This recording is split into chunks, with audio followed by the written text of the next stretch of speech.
Perayaan Natal bagi umat Kristiani yang jatuh pada hari ini Sabtu 25 Desember 2021, ribuan jemaah Kristiani melakukan ibadah misa di Gereja Katedral Makassar. Dalam perayaan ibadah Natal ini, pihak gereja menghimbau kepada ribuan jemaah agar tetap menaati protokol kesehatan dengan tetap memakai masker saat melakukan ibadah di Gereja Katedral.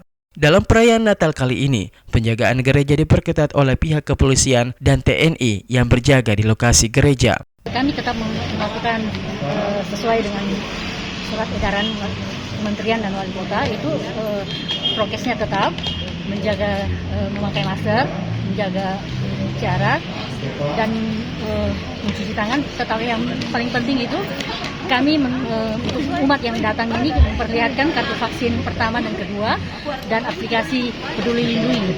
Harapan para jemaah di hari Natal ini agar selalu diberi kesehatan dan keselamatan dan pandemi segera berlalu.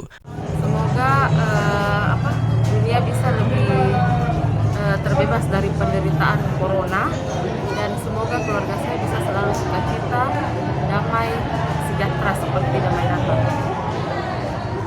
Bahagia selalu di hati kita dan semoga kita semua dalam keadaan sehat. Dalam perayaan Natal kali ini, para jemaah berharap agar selalu diberikan keselamatan dan wabah pandemi tahun depan segera berlalu, sehingga kehidupan kembali normal lagi. Ilham Cepi, Fajar TV dan Fajar Radio melaporkan.